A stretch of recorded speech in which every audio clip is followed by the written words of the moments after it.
berkumpul di ruangan yang kita cintai ini untuk melaksanakan pengimbasan modul 1.4 budaya positif. Selanjutnya, sholawat beriring salam tidak lupa pula kita hadiahkan kepada pucuk pimpinan kita, yakninya Nabi besar Muhammad Sallallahu Alaihi Wasallam, yang telah membawa kita dari alam kebodohan kepada alam yang berilmu pengetahuan seperti yang kita laksanakan seperti saat sekarang ini. Baiklah, untuk tidak memperpanjang mukadimah, perkenalkan, nama saya Jasmawati. Saya akan melakukan pengimbasan modul 1.4 budaya positif, berbagi pemahaman dan pengalaman modul 1.4 budaya positif. Sedikit bercerita, mulai dari 2 bulan yang lalu, yaitu bulan Oktober, kami mulai pelatihan tentang guru penggerak, dan sekarang telah sampai kepada modul 1.4 dan sudah selesai modul 1, dan sekarang kami ditugaskan berbagi pemahaman dan pengalaman modul 1.4 budaya positif. Semoga pemahaman dan pengalaman kami ini bisa membawa perubahan untuk sekolah kami ini agar menjadi yang lebih baik dan berpihak kepada murid.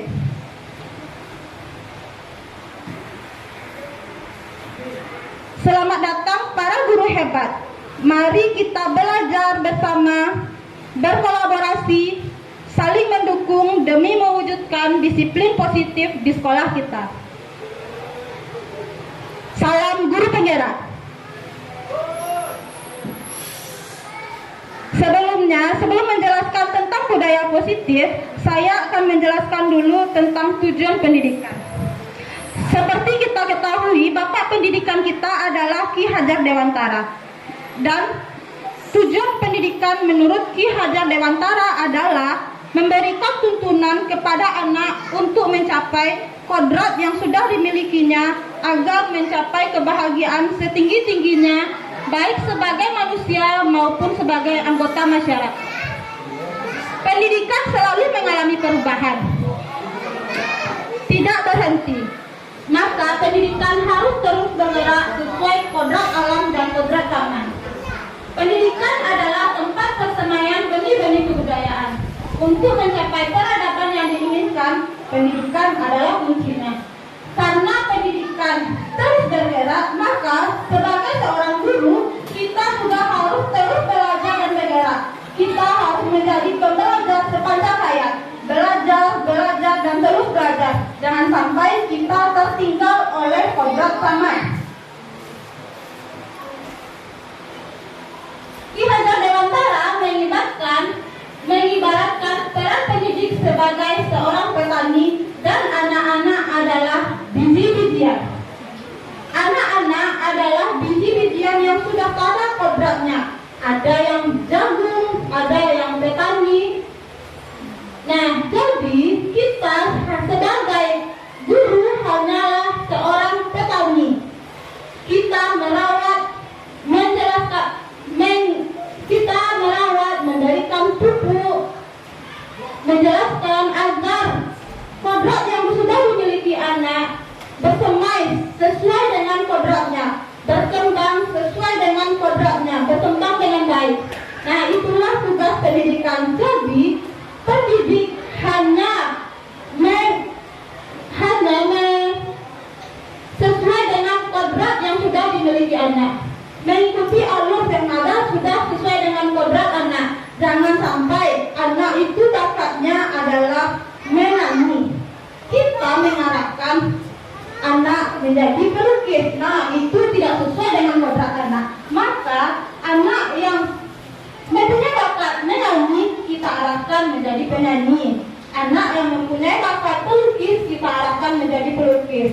Nah, seperti itu intinya. Jadi, tugas guru hanyalah memberikan pupuk agar kodrat yang sudah dimiliki anak berkembang seoptimal mungkin.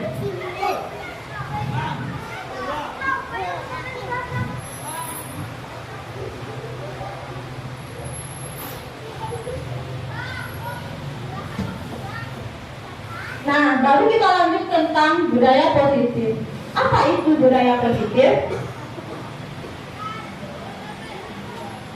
Budaya positif adalah nilai-nilai dan kebiasaan-kebiasaan di sekolah yang berpihak pada peserta didik agar mereka dapat berkembang menjadi pribadi yang kritis, penuh hormat, bertanggung jawab sesuai dengan profil pelajar Pancasila. Nah, teman-teman guru, apakah sudah tahu apa itu profil pelajar Pancasila?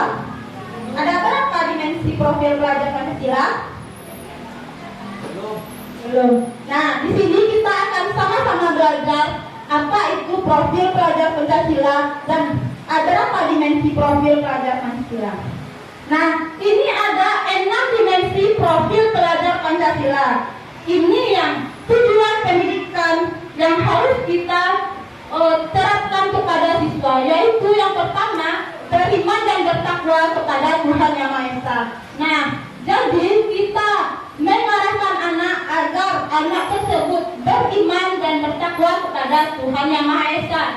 Yang kedua, berkebinekaan global. Jadi berpikiran global dia.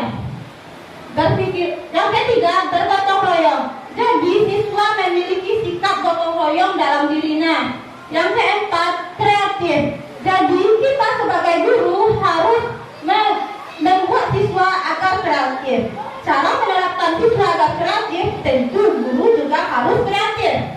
Dan kemudian yang kelima adalah bernalar kritis. Walaupun siswa kita siswa SLB, tapi kita harus menerapkan agar siswa bernalar kritis. Tentu berbeda dengan siswa yang umumnya. Siswa SLB bernalar kritisnya mungkin tidak setinggi-tinggi siswa yang reguler, tapi kita harus menerapkan agar siswa bernalar kritis. Contohnya, anak-anak ibu, apa saja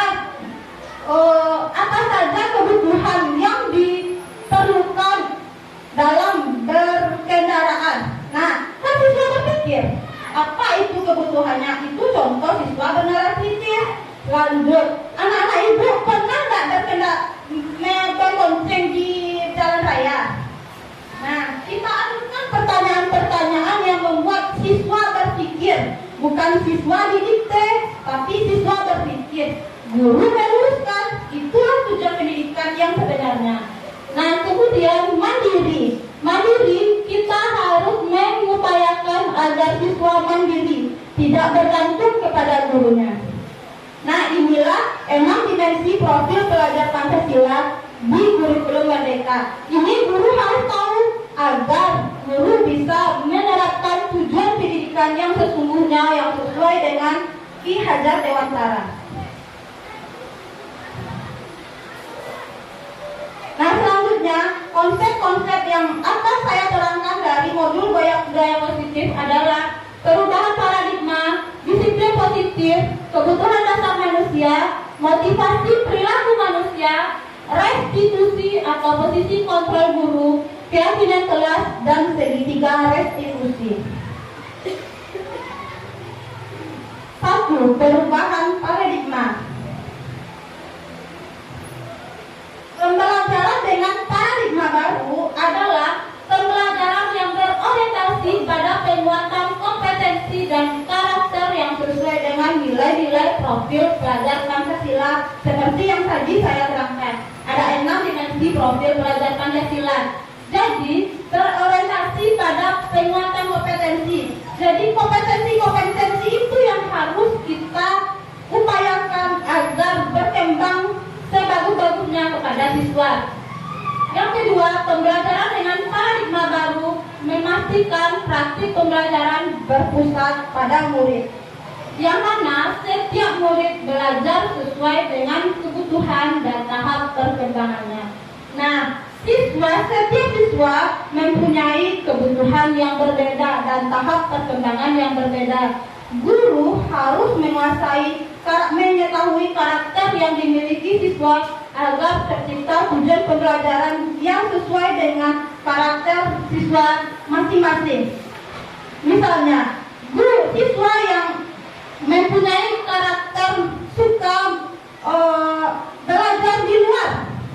Nah, guru harus mengetahui itu. Jadi ketika belajar boleh anak diajak keluar. Dalam kurikulum Merdeka, pembelajaran tidak hanya di dalam kelas, boleh siswa belajar di luar kelas. Yang penting siswa pembelajaran berpusat pada siswa sesuai dengan karakteristik siswa, kebutuhan siswa, dan perkembangan siswa. Jadi bukan salah guru. Hari ini apa enaknya kita belajar ya, bukan seperti itu. Anak murid ibu mau belajar apa sekarang? Nah, kita tanya kepada siswa, belajar apa kita sekarang nak? Misalnya belajar menggambar. Matematika bisa dilakukan dengan menggambar. IPA juga bisa dilakukan dengan menggambar. Nah, selanjutnya anak-anak ibu, kita mau belajar apa sekarang? Belajar di luar bu. Yuk kita belajar di luar. Kalau anak pengen belajar di luar, yuk kita belajar di luar. Apapun pelajarannya bisa kita lakukan di luar. Contohnya, belajar berhitung bisa di luar. Belajar mengenal alam bisa di luar. Nah, seperti itu contohnya. Selanjutnya, pembelajaran dengan paradigma baru dilakukan dengan prinsip berdiferensiasi. Apa itu berdiferensiasi? Adalah prinsip yang berdasarkan keunikan dan karakteristik setiap siswa untuk mewujudkan nilai profil pelajar Pancasila kepada setiap siswa. Hal ini juga memberikan keleluasaan bagi guru untuk memilih metode pembelajaran yang sesuai dengan kebutuhan dan karakteristik peserta didik. Maksud berdiferensiasi adalah satu pembelajaran tidak dengan satu model pembelajaran. Ngerti teman-teman? Satu tujuan pembelajaran tidak hanya dengan satu model pembelajaran. Contohnya, anak murid ibu, sekarang kita belajar mengarang. Sekarang kita belajar tentang bahasa Indonesia, membaca. Kita memahami tentang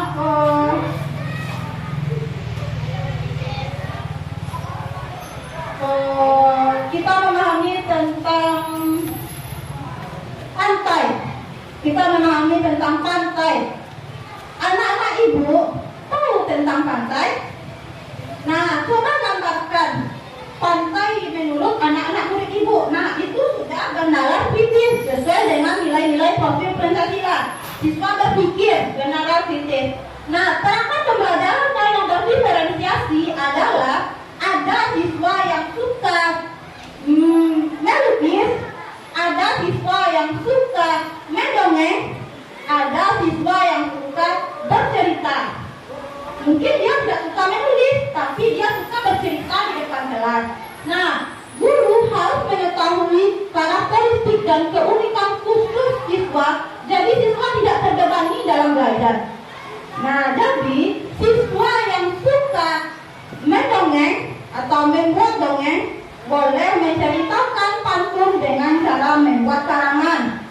Siswa yang suka menggambar boleh menceritakan pantai dengan gambarnya. Siswa yang suka berpuisi boleh menceritakan pantai dengan puisi yang dibuatnya. Siswa yang suka hanya bisa bercerita tapi tidak suka menulis boleh bercerita ke depan kelas. Nah, seperti itulah prinsip berdiferensiasi. Nah, sebaiknya kita sebagai guru mengembangkan prinsip berdiferensiasi dalam pembelajaran kita agar pembelajaran tidak berpihak kepada guru. Selama ini pembelajaran berpihak kepada guru karena guru menyiapkan hanya satu model pembelajaran. Yang mau guru yang nilai itu yang diberi. Nah, sebaiknya guru menyiapkan model pembelajaran yang beraneka ragam yang sesuai dengan keunikan dan karakteristik setiap siswanya. Jadi intinya guru menguasai karakteristik bakat dan minat siswa disesuaikan dengan bakat dan minat siswa. Jadi siswa berkembang sesuai dengan bakat dan minatnya.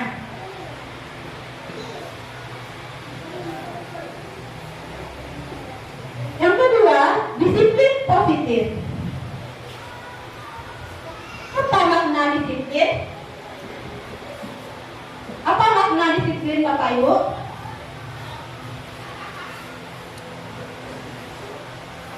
Apa Pak? Dia tahu tapi menyampaikannya susah. Jadi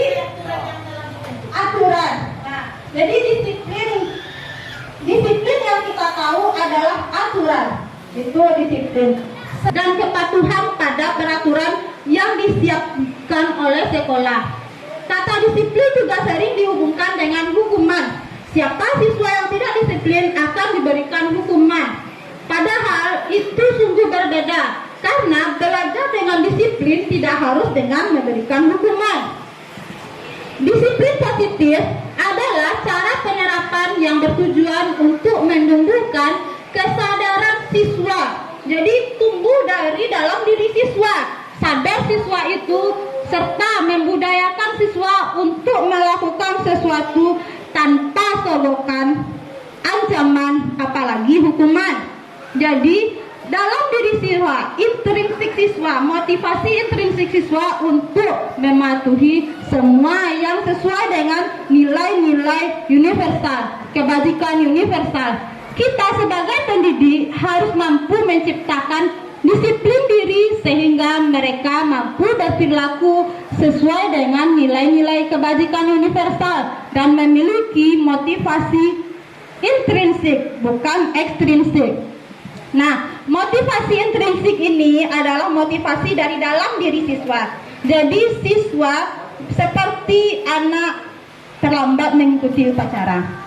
Jadi dia dari dalam dirinya untuk tidak terlambat lagi, bukan memberikan hukuman. Setiap siswa yang terlambat diberikan hukuman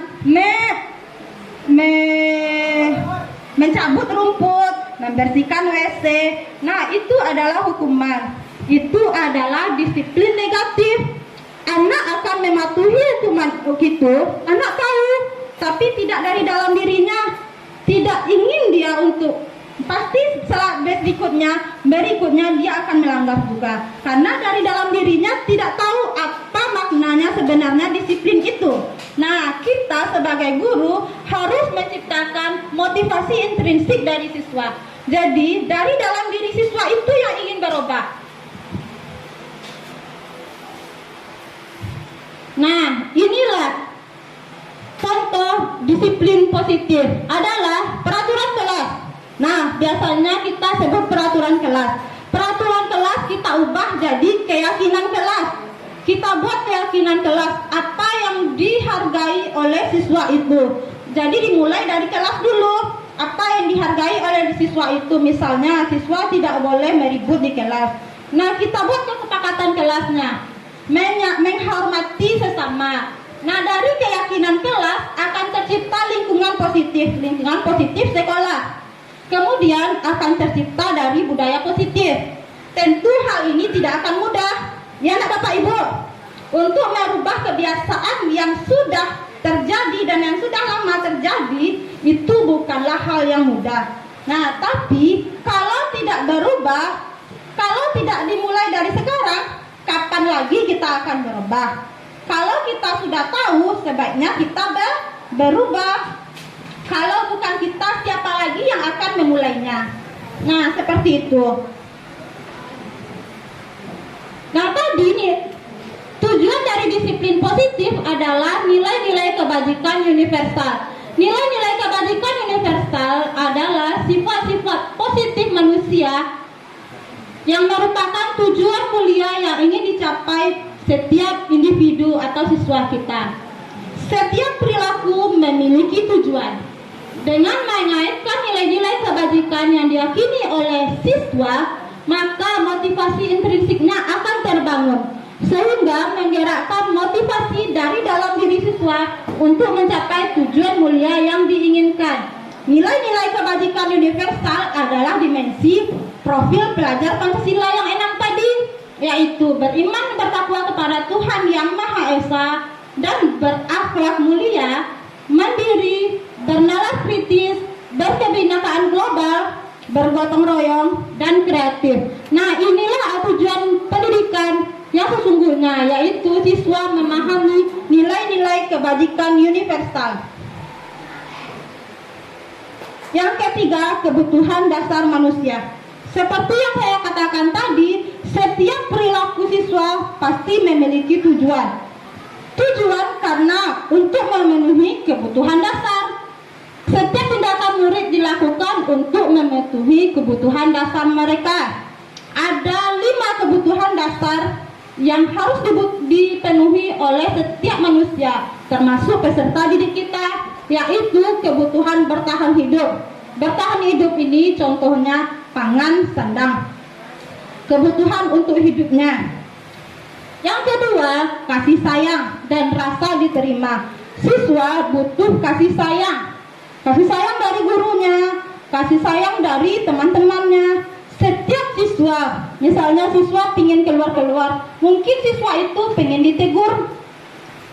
ditegur karena ingin kasih sayang dari gurunya, perhatian dari gurunya, bagus. Ya, nah jadi guru harus mengerti kebutuhan dasar manusia ini agar tercipta nilai-nilai kebajikan universal tadi, agar siswa juga mengerti nilai-nilai kebajikan tadi. Kemudian kebebasan. Contoh kebebasan ini adalah siswa ingin mengungkapkan pendapatnya. Jadi guru harus tahu kapan siswa itu ingin bebas. Contohnya juga mungkin siswa bosan di dalam kelas, makanya dia keluar. Mungkin dia ingin belajar di luar. Nah, makanya guru harus tahu. Guru harus serba tahu sekarang ini. Nah, selanjutnya kebutuhan akan kesenangan. Mungkin pembelajaran yang sedang dilakukan oleh guru membosankan siswa. Dia butuh kesenangan. Jadi guru harus menciptakan pembelajaran yang menyenangkan bagi siswa. Sesuai dengan kodrat alamnya siswa ingin belajar menyenangkan. Siswa masih dalam tahap bermain. Makanya guru harus pandai-pandai menciptakan model pembelajaran yang menyenangkan bagi siswa. Model-model pembelajaran bermain sambil belajar seraya bermain. Makanya guru harus pandai-pandai menciptakan pembelajaran menyenangkan dari bermain. Karena rata-rata siswa kita, apalagi siswa SLB, inginnya bermain, tapi bermainnya sambil belajar. Kemudian kebutuhan akan penguasaan. Mungkin siswa itu ingin menguasai. Awak lebu, kira guru tuh ndak perhatiannya aja dong. Jadi itu kebutuhan penguasaan, dia ingin menguasai, dia ingin maju, ingin tampil. Nah itu kebutuhan dasar manusia ada 5: bertahan hidup, kasih sayang dan rasa diterima, kebebasan, kesenangan dan penguasaan. Guru harus mengetahui kebutuhan dasar manusia agar tindakan yang dilakukan oleh siswa bisa sesuai dengan nilai-nilai profil belajar Pancasila tadi. 4. Motivasi perilaku manusia. Teori motivasi perilaku manusia. Ketika seseorang ingin didengar, diakui, dianggap, berprestasi, memimpin, dan menjadi kompeten, itu hanyalah motivasi eksternal. Ketika seseorang ingin didengar, diakui, dianggap, berprestasi, dan motivasi internal adalah untuk menghargai diri sendiri, menjadi insan yang kita harapkan. Saya akan menjadi orang yang seperti apa apabila saya melakukannya. Nah, itu adalah motivasi internal. Inilah tujuan disiplin positif. Kalau awak berpakaian rapi ke sekolah, akan jadi apa saya? Nah, kan motivasi internal. Kalau kita tidak mengganggu teman, akan bagaimana saya? Nah, itu motivasi internal. Kalau belajar serius, belajar menangkan guru, akan jadi apa saya? Nah, itulah motivasi internal. Guru harus bisa menimbulkan motivasi internal dari siswa. Nah, tadi ada hukuman. Hukuman merupakan identitas gagal. Dan identitas berhasil adalah sanksi dan restitusi, konsekuensi. Hukuman adalah sesuatu yang menyakitkan, yang harus terjadi.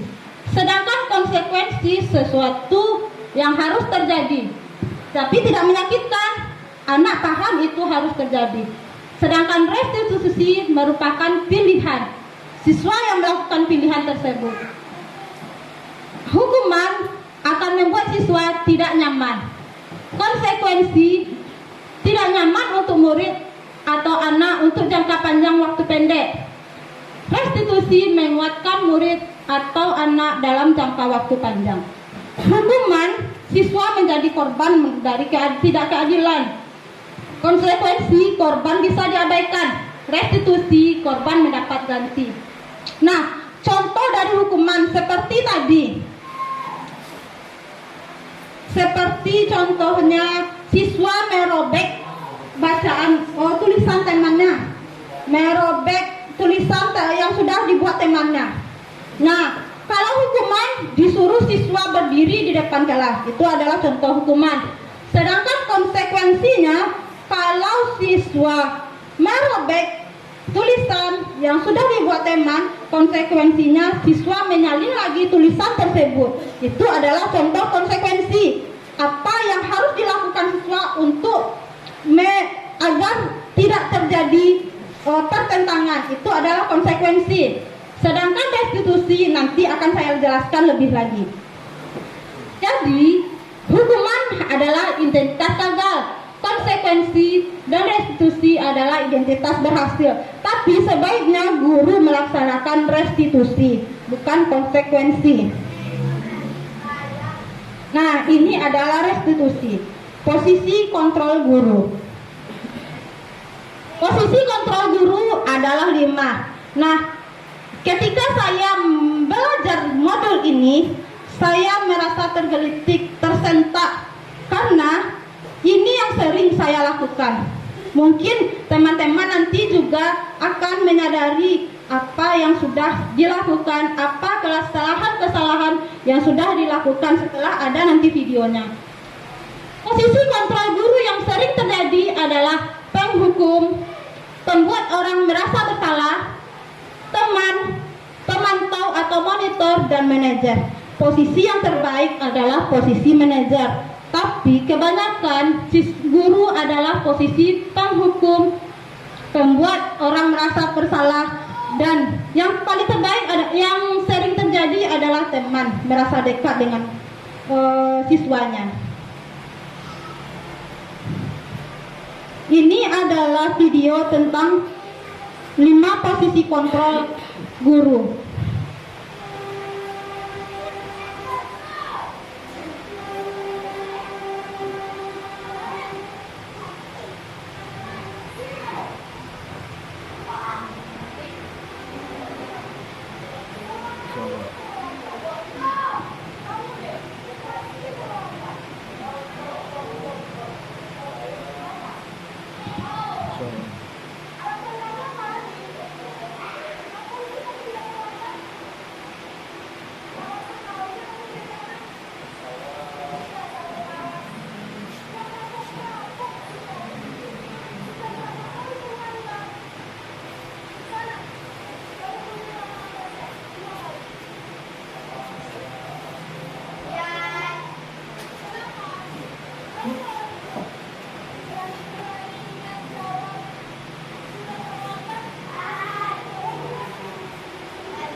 Biasakan diri kita menjadi posisi manajer seperti yang tadi.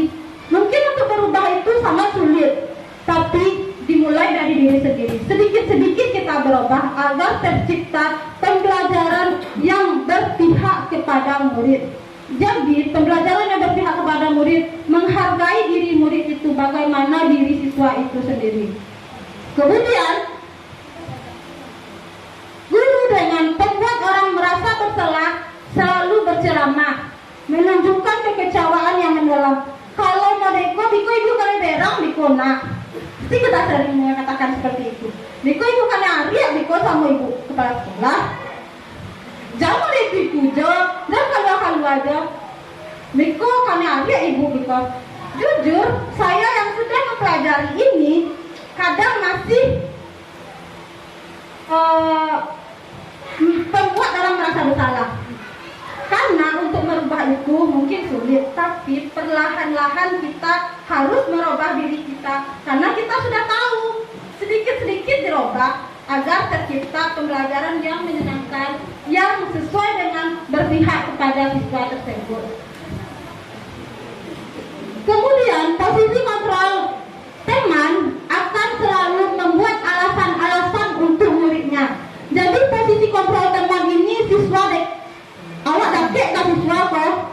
Wah, dakek ke siswa sebenarnya guru yang dengan posisi kontrol teman menjadi siswa itu tidak menghargai guru. Lagian dia siswa mematuhi peraturan hanya karena guru itu, tidak karena dari dalam diri siswa itu.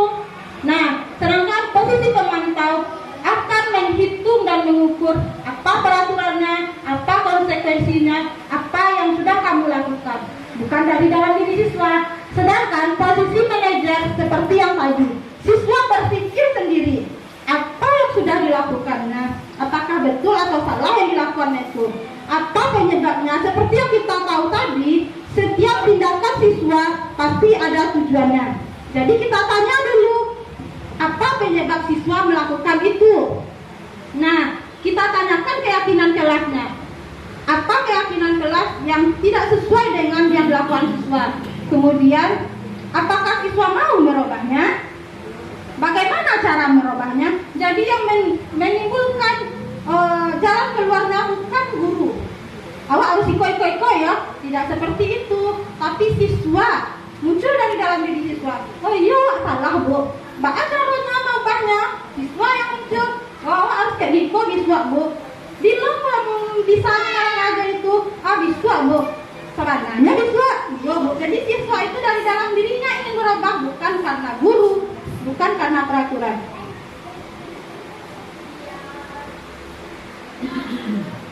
Nah, ini 5 posisi kontrol guru seperti yang di video tadi.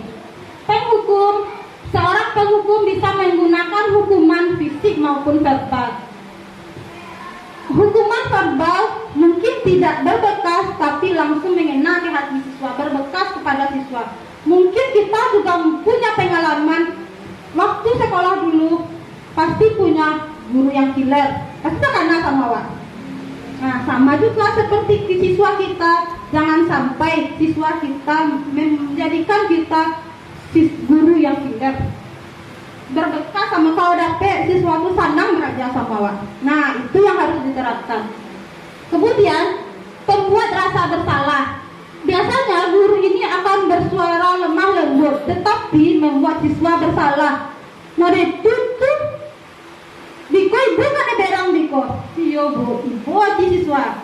Padahal jadi dia melakukan peraturan, melaksanakan mentaati peraturan karena ibu sama gurunya, bukan karena ingin berubah. Biko kan hari ibu Biko. Kalau aja kan hari ibu Biko. Nah ibu sama ibu, kan hari ibu. Ibu awak yang keluar, ibu makan hari. Nah kan tempat merasa bersalah mengancam-ancam siswa. Nah itu tidak boleh. Kemudian posisi teman, guru pada posisi teman tidak menyakiti murid, namun mengupayakan mengontrol murid melalui persuasi. Ini juga ide tetap sukses, tapi belum dari motivasi intrinsik siswa. Posisi pemantau hanya memantau, sedangkan posisi manajer di mana guru berbuat sesuatu bersama dengan murid. Jadi berpikir bersama dengan murid.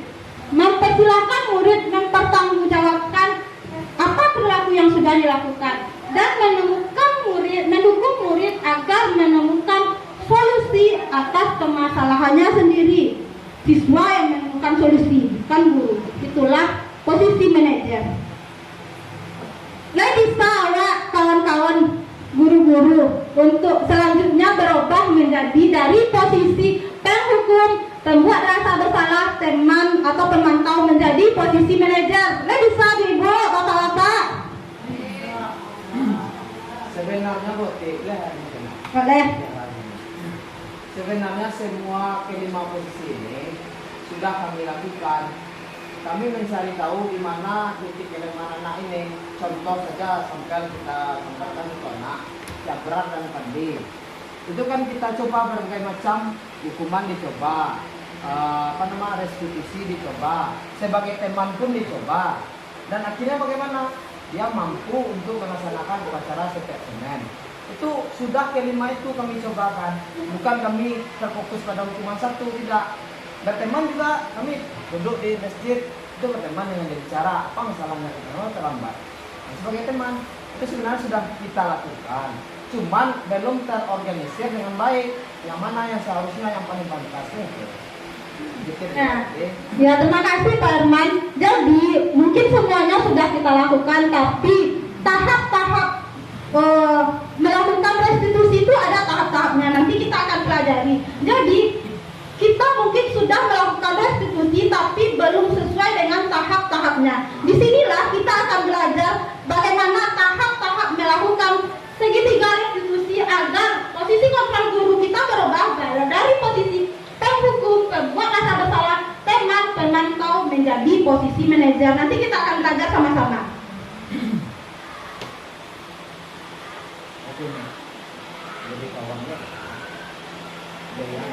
Selanjutnya, keyakinan kelas. Nah, mengapa tidak peraturan saja? Mengapa harus keyakinan kelas? Kalau peraturan terkesan mengikat siswa, sedangkan keyakinan kelas seperti yang saya katakan tadi muncul dari dalam diri siswa, apa yang dipahami oleh siswa. Jadi setiap guru nanti sebaiknya membuat keyakinan kelasnya agar tercipta siswa memahami nilai-nilai kebajikan universal yang sesuai dengan 6 dimensi profil pelajar Pancasila. Nah, coba kita bertanya, mengapa kita memiliki peraturan harus menggunakan helm bila mengendarai kendaraan roda 2? Menggunakan helm dalam mengendarai sepeda motor itu untuk keselamatan polisi atau untuk keselamatan kita? Nah, keselamatan kita. Jadi, itulah yang harus kita terapkan kepada siswa. Kita harus menyadari kalau itu untuk diri kita, bukan untuk polisi. Kalau kan pakai helm kalau nampak polisi saja. Karena belum muncul intrinsik dari kita belum paham apa sebenarnya makna dari peraturan itu. Mengapa kita harus mencuci tangan, menjaga jarak, atau memakai masker ketika corona kemarin? Kan untuk keselamatan kita, menjaga diri kita agar tidak tersebar virus, bukan untuk keselamatan orang lain. Nah, itulah yang harus kita munculkan dari dalam diri siswa. Bagaimana siswa itu meyakini apa yang harus diyakini, untuk apa dia. Nah, seperti itu. Nah, tadi saya menjelaskan tentang keyakinan kelas untuk menciptakan budaya positif. Cara membuat keyakinan kelas adalah pertama, mempersilahkan siswa-siswa untuk mencurahkan pendapatnya tentang apa yang harus kita sepakati. Apa saja yang harus kita sepakati, misalnya menghormati teman, Bu. Nah, kita buat. Satu murid lain saling menghargai, Bu, ditempel. Jadi siswa yang mencurahkan pendapatnya, bukan dari guru. Kemudian guru mencatat semua masukan siswa di papan tulis. Kemudian susunlah keyakinan kelas menjadi prosedur pembentukan keyakinan kelas.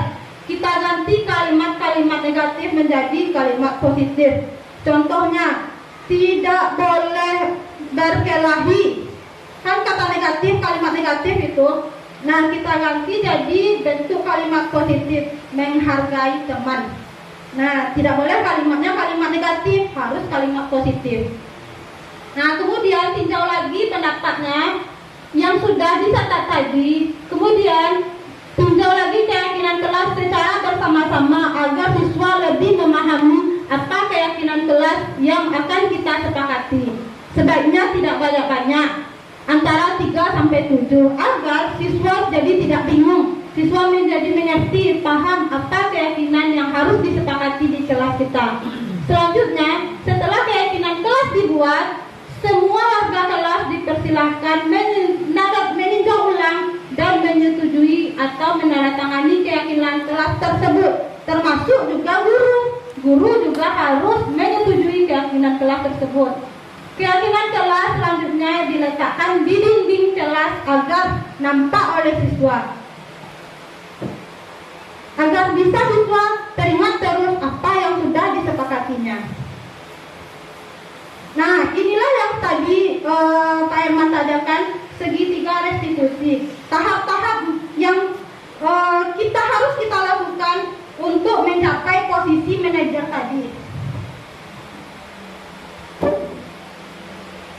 Nah, ini konsep disiplin dengan identitas gagal. Nah, hukuman dan penghargaan. Ini kita pasti sering memberikan penghargaan. Penghargaan termasuk dalam identitas gagal. Kenapa? Karena menciptakan siswa hanya ingin mencapai apa yang hadiah yang didapatkan dari yang telah dilakukan. Kalau hukuman menyakitkan, tidak nyaman, murid menjadi takut, memaksa siswa, murid menyembunyikan kesalahan-kesalahannya dan merasa rendah diri. Sedangkan penghargaan itu menghukum, tidak efektif, merusak hubungan. Kenapa merusak hubungan? Akan terjadi saling iri-iri di antar kelas tersebut, mengurangi motivasi intrinsik. Jadi dia belajar untuk mendapatkan hadiah. Nah, itu penghargaan, mematikan kreativitas. Penghargaan efektif jika kita menginginkan seseorang melakukan sesuatu yang kita inginkan hanya dalam waktu pendek, tidak dalam waktu panjang. Jika kita menggunakan penghargaan lagi dan lagi, maka orang tersebut akan bergantung pada penghargaan yang diberikan. Jadi nyonya maharajan itu untuk dapat hadiahnya, nah itu, serta kehilangan motivasi dari dalamnya. Jika kita mendapatkan penghargaan untuk melakukan sesuatu yang baik, maka selain kita senantiasa berharap mendapatkan penghargaan itu, kita juga tidak menyadari hal yang kita lakukan. Nah, apa yang seharusnya kita lakukan? Bukan hukuman, bukan penghargaan, tapi apresiasi atau bentuk program kebajikan. Apa contohnya? Memberikan pengakuan secara khusus. Ne pintar banana ibu ko. Nah, dengan kata-kata siswa itu, dengan kata-kata guru itu, siswa akan bersemangat. Beri pengakuan secara pribadi kepada siswa. Beri pengakuan kepada semua murid. Awak guru jangan bosan-bosan memuji siswa. Nah, itulah tugas guru. Guru harus sering-sering memuji siswa agar siswa muncul motivasi dalam intrinsiknya belajar. Memberikan pengakuan secara konsisten. Berikan tepuk tangan ketika dia mau maju ke depan. Nih, pintar, tepuk tangan untuk anak ibu. Nah, itu harus sering kita lakukan. Jadi siswa menjadi percaya diri, mau dia tampil ke depan. Fokus pada proses, bukan hasil. Walaupun hasilnya tidak seperti yang kita inginkan, yang penting siswa mau melakukannya. Nah, itulah fokus pada proses, bukan hasilnya.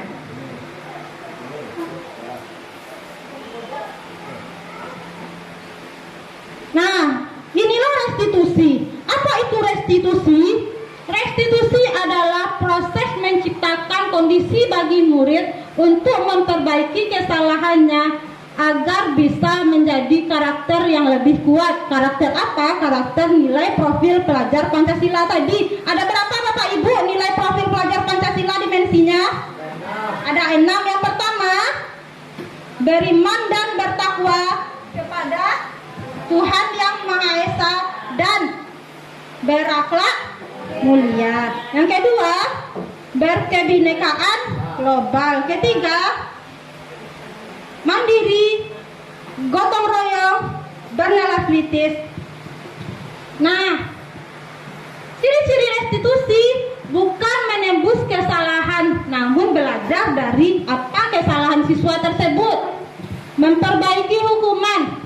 Kita memberikan tawaran, bukan memaksa siswa untuk mematuhi peraturan. Menuntun untuk melihat ke dalam diri siswa. Tugas guru adalah menuntun, mencari kebutuhan dasar yang ingin dilengkapi oleh siswa sesuai dengan kebutuhan dasar tadi. Setiap manusia memiliki 5 kebutuhan dasar. Jadi kita cari kebutuhan dasar apa yang ingin dipenuhi dari tindakan tersebut. Fokus pada karakter, bukan tindakan. Menguatkan dan fokus pada solusi. Siswa mencari solusinya. Perbedaan hukuman, konsekuensi, dan restitusi. Hukuman ini, guru menghukum murid berjemur selama 10 menit. Nah, ini hukuman. Guru marah, murid menjadi takut. Kalau konsekuensi, guru memberikan konsekuensi untuk mengerjakan tugas di jam istirahat sebanyak 2 kali lipat. Guru tegas dan murid menghormati peraturan. Ini adalah konsekuensi. Sedangkan restitusi, guru menanyakan keyakinan kelas yang sudah dibuat tadi. Apa keyakinan kelasnya? Diri siswa membantu siswa menyelesaikan masalah agar tercipta keyakinan kelasnya. Guru terbuka dan murid menghormati dirinya dan orang lain. Nah, inilah tahap-tahap segitiga restitusi. Nah, yang dimulai dari pertama yaitu menstabilkan identitas. Menstabilkan identitas adalah mengubah identitas anak dari identitas gagal menjadi, karena melakukan kesalahan, menjadi orang yang sukses. Pernyataannya, setiap orang pasti pernah melakukan kesalahan. Jadi orang menyalahkan siswa dong, kecil ke siswa tuh. Setiap orang pasti punya kesalahan. Kamu bukan satu-satunya yang pernah melakukan kesalahan. Ibu juga pernah melakukan kesalahan. Itu adalah tahap menstabilkan identitas. Jadi siswa tidak jadi takut dong. Yang kedua, validasi kebutuhan. Adalah kita memahami kebutuhan dasar apa yang mendasari sebuah tindakan yang dilakukan oleh siswa tadi. Ada 5 kebutuhan dasar tadi. Kebutuhan dasar kesenangan, kebutuhan dasar dihargai, kasih sayang. Nah, seperti yang tadi, kita akan bisa menemukan cara-cara paling efektif untuk memenuhi kebutuhan dasar tersebut. Nah, pernyataan yang dilakukan oleh guru adalah kamu tentu punya alasan kenapa melakukan itu.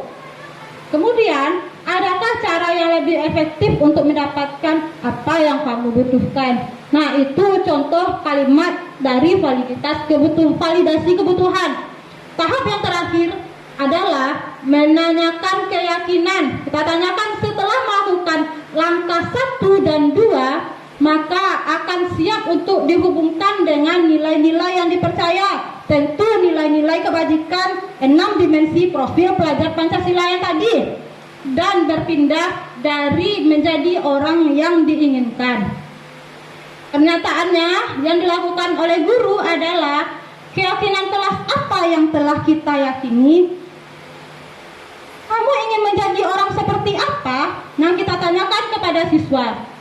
Nah, seperti itu. Jadi tahap-tahap segitiga restitusi adalah menstabilkan identitas, validasi kebutuhan, dan menanyakan keyakinan. Mungkin kita sudah melakukan tahap restitusi, tapi belum lengkap seperti yang 3 tahap ini. Mungkin baru hanya tahap 1 dan tahap ketiga. Nah, tahap segitiga restitusi utuh ada 3. Jadi kita harus pahami menstabilkan identitas, validasi kebutuhan, dan menanyakan keyakinan. Nah, ini adalah video cara melakukan tahap segitiga restitusi dari sebuah adegan.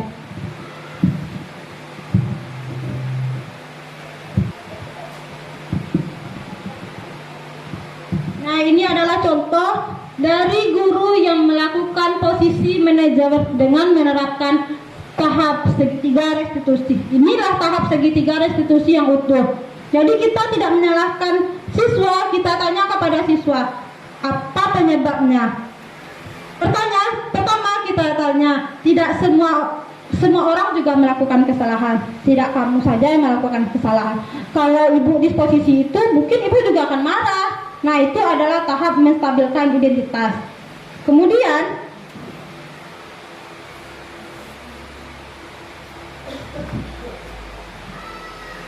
kita tanya lagi kepada siswa itu, kalau seperti itu, tahap apa? Apa yang diinginkan oleh siswa? Dia ingin dihargai, Nah, dia belum dihargai, makanya dia siswa tersebut menjadi seperti itu. Nah, kemudian baru kita tanyakan keyakinan kelasnya. Apakah yang dilakukan itu sesuai enggak dengan keyakinan kelas yang sudah kita sepakati? Bagaimana caranya menemukan solusinya? Kita bersama-sama siswa. Jadi siswa yang berpikir. Jadi muncul dari dalam diri siswa tersebut. Bukan guru yang menyuruh, tapi dari dalam diri siswa tersebut. Siswa tersebut yang ingin berubah. Jadi lebih baik yang sesuai dengan nilai-nilai kebajikan yang dipahaminya.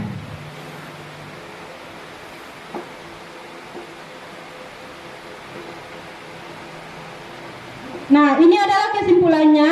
Cara menciptakan budaya positif adalah petakan dulu kekuatan diri untuk membangun lingkungan yang positif. Kemudian buat visi budaya positif. Pahami kebutuhan dasar manusia. Jadi guru harus paham 5 kebutuhan dasar manusia tadi agar tahu penyebab dari siswa melakukan tindakannya. Kemudian laksanakan posisi kontrol guru sebagai manajer.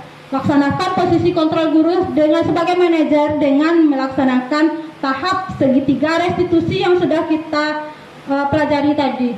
Kemudian kita membuat kesepakatan kelas.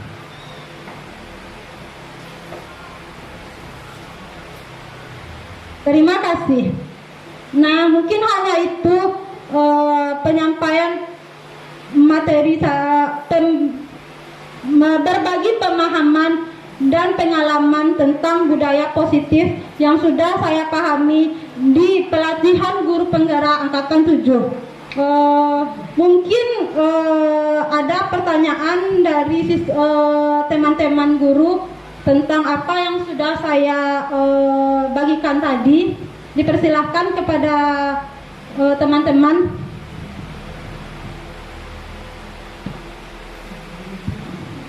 Silakan Ibu Meliza.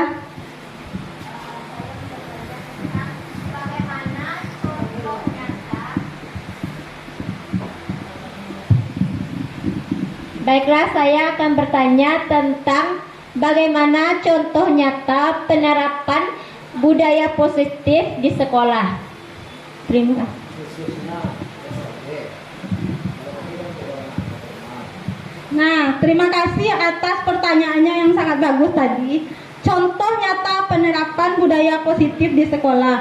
Nah, contoh nyata penerapan budaya positif di sekolah adalah menciptakan lingkungan yang positif, seperti bergotong royong, gerakan literasi. Yang pertama sekali adalah gerakan literasi. Apa itu gerakan literasi? Gerakan membaca. Jadi sebelum kita memulai pembelajaran, kita lakukan dulu gerakan literasi. Mungkin dulu kita juga sudah melakukan ini, tapi sekarang sudah mulai berkurang. Mungkin ada beberapa, masih ada beberapa kelas yang melaksanakannya, tetapi belum semuanya. Gerakan literasi sangat bagus untuk siswa, untuk menciptakan lingkungan yang positif. Karena dari gerakan literasi, siswa menjadi berpikir tentang dunia yang lebih luas. Nah, kemudian gerakan membaca ayat-ayat pendek sebelum belajar. Nah, itu juga gerakan contoh dari budaya positif. Mungkin teman-teman guru juga sudah melakukan ini. Membaca ayat-ayat pendek sebelum memulai pembelajaran. Ini sangat berfungsi agar siswa dilatih terus agar siswa paham bacaan ayat-ayat, sehingga dia dalam sholatnya membaca ayat-ayat surat-surat pendek yang bervariasi. Kemudian bergotong royong, itu juga contoh budaya positif. Seperti yang kita lakukan setiap pagi bersalam-salaman. Nah, itu contoh budaya positif. Mungkin yang harus kita lakukan lagi adalah membuat kesepakatan kelas. Itu yang belum lagi. Nah, kemudian contoh budaya positif yang lain adalah bersalaman sebelum pulang sekolah. Nah, mungkin kawan-kawan sudah ada yang melakukan, tapi nampaknya belum semuanya. Apa fungsinya bersalaman sebelum pulang sekolah? Itu agar siswa menghormati gurunya. Jadi menciptakan karakteristik siswa siswa yang menghargai orang yang lebih tua. Bersalaman dulu sebelum pulang. Di Calia masih ada guru yang melakukan, tapi belum semuanya. Jadi sebaiknya sebelum pulang sekolah kita bersalaman dulu sama guru. Kita suruh siswa itu bersalaman pada guru dulu. Jadi siswa menghargai guru.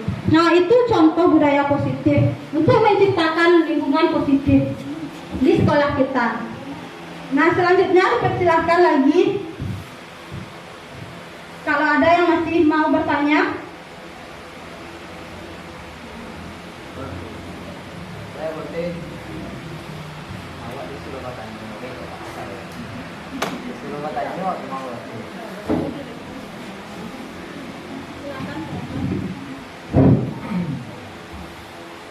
Terima kasih. Assalamualaikum warahmatullahi wabarakatuh. Saya sangat apresiasi Bu Ati dengan pembelajarannya selama jadi guru penggerak. Itu sudah banyak ilmu yang bertambah. Dengan adanya materi yang disampaikan sudah cukup banyak dan cukup banyak dipahami oleh teman-teman. Namun di sini yang menjadi pertanyaan bagi saya yaitu tentang keyakinan kelas tadi. Keyakinan kelas tentunya terfokus pada keyakinan di kelas tersebut. Kita contohkan kepada kegiatan kita, rutinitas kita setiap hari, seperti kegiatan upacara bendera, kultum. Nah, di sana kan kita selama ini pernah melakukan bagian terlambat dikasih hukuman, dikasih konsekuensi atau restitusi atau macam segala macam lah namanya. Yang saya tanyakan di sini, apakah dengan keyakinan kelas tersebut dapat kita globalkan dengan kegiatan rutinitas kita, ataukah apa bedanya keyakinan kelas ini dengan tata tertib di sekolah? Yang kedua, boleh banyak kok. Yang kedua itu masalah penggunaan kata di sini. Apakah kata kebajikan ini sudah ketetapan dipakai di kegiatan guru penggerak ini? Karena selama ini yang saya dengar itu kata kebajikan itu dipakai oleh pidato presiden misalnya, salam kebajikan, kan itu. Saya cuma agak mendengar kata kebajikan di sini. Nah, itu yang kedua. Yang ketiga berarti yaitu paradigma baru yang bisa buat disampaikan itu pembelajaran boleh di luar kelas. Nyatanya untuk di SLB, khususnya SLB kita, apabila kita adakan satu kelas belajar di luar, itu akan mengganggu teman-teman yang lain yang ada di kelas. Pikirannya akan mendengar, apabila didengarnya kegiatan di luar itu lihatnya kedua, tengoknya mau keluar, sedikit-sedikit alasan mau buang air, sedikit-sedikit macam-macam alasan untuk supaya bisa melihat apa sih kegiatan di luar. Nah, bagaimana menyikapi pembelajaran di luar ini supaya tidak mengganggu kelas yang lain? Terima kasih. Wassalamualaikum warahmatullahi wabarakatuh. Waalaikumsalam warahmatullahi wabarakatuh. Terima kasih atas pertanyaannya Pak Herman. Nah, saya akan mencoba menjawabnya. Yang pertama tadi apa Pak Herman? Yang pertama masalah keyakinan kelas. Nah, keyakinan kelas bagaimana cara beda antara keyakinan kelas dengan kegiatan di luar. Apakah tata tertib dengan keyakinan kelas itu sama? Ada persamaan.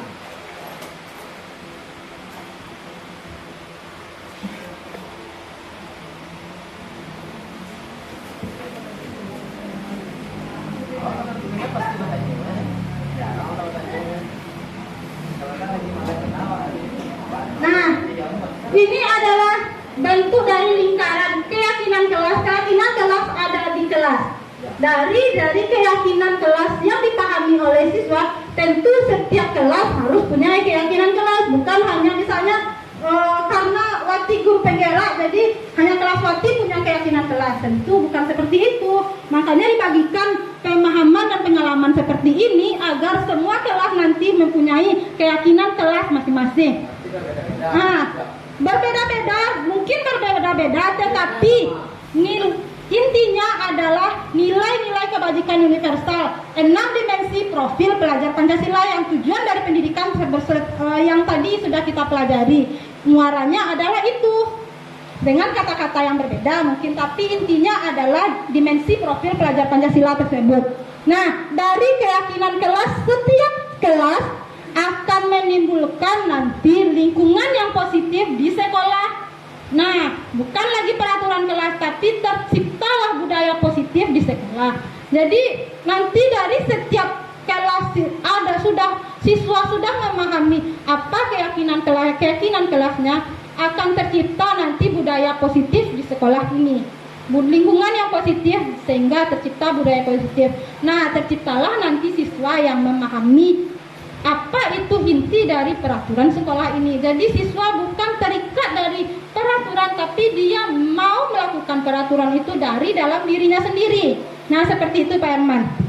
Nah, yang kedua tadi apakah itu sudah baku nilai-nilai kebajikan universal? Nah, sesuai yang kami pelajari, itulah nilai-nilai kebajikan universal. Memang kata-katanya nilai-nilai kebajikan universal. Nilai-nilai kebajikan universal, nilai-nilai yang harus dimiliki oleh siswa secara umum. Jadi secara pemahaman kebajikan ini apa sih sebenarnya kebajikan? Nilai-nilai kebaikan, ya kebaikan, tapi kata-katanya kebajikan. Kenapa dipakai kebajikan ini? Nah, iya, karena itu nilai-nilai kebaikan. Ya, jadi nilai-nilai kebajikan, Pak Herman, nilai-nilai kebajikan itu intinya 6 dimensi profil pelajar Pancasila yang sudah diterapkan tadi. Nah, selanjutnya yang tadi yang ketiga, pembelajaran di luar kelas. Jika kita laksanakan perubahan paradigma baru seperti yang tadi, jika satu kelas pergi ke luar kelas, khususnya di SLB, maka kelas yang lain akan melihat keluar. Nah, makanya setiap guru di kelas, setiap kelas harus menciptakan pembelajaran yang menarik bagi siswa, bukan hanya satu kelas saja. Jika semua guru sudah menciptakan kelas yang menarik, pembelajaran yang menarik, maka tidak akan ada siswa yang keluar kelas yang melihat lagi yang lain. Karena di kelasnya itu sudah menarik, tidak tertarik dia lagi keluar karena guru itu menciptakan pembelajaran yang menyenangkan sesuai dengan apa yang disukai oleh siswa tersebut. Nah, seperti itu. Jadi bukan hanya satu kelas yang menciptakan, semua kita melaksanakan pembelajaran yang menarik. Permainan-permainan, kita munculkan permainan itu kan tidak hanya di luar kelas, bisa juga di dalam kelas. Seperti main cokak, kan bisa di dalam kelas. Nah, kan siswa menjadi menarik itu, dari bermain mencokak menambah-nambah.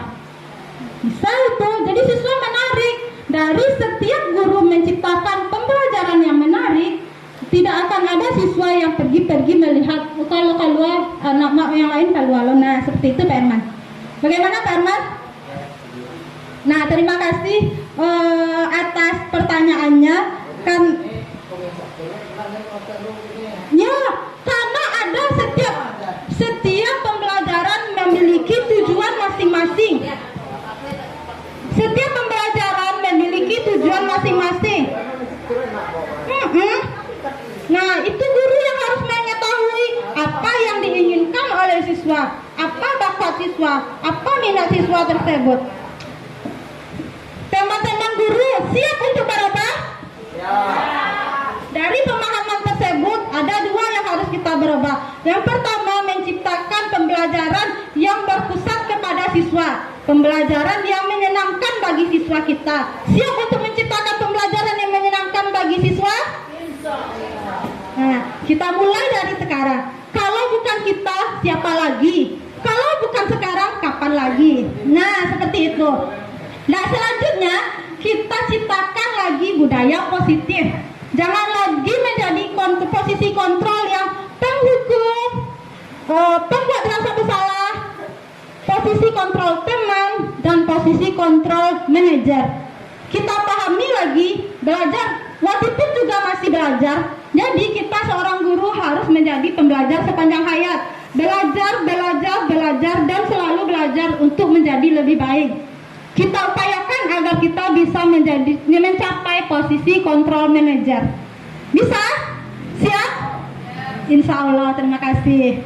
Nah, terima kasih sudah berbagi praktik baik pemahaman modul 1M4 budaya positif. Pendidikan guru penggerak, terima kasih sudah mengikuti dari awal dan akhir. Terima kasih atas apresiasinya. Wati sudahi dengan Assalamualaikum warahmatullahi wabarakatuh.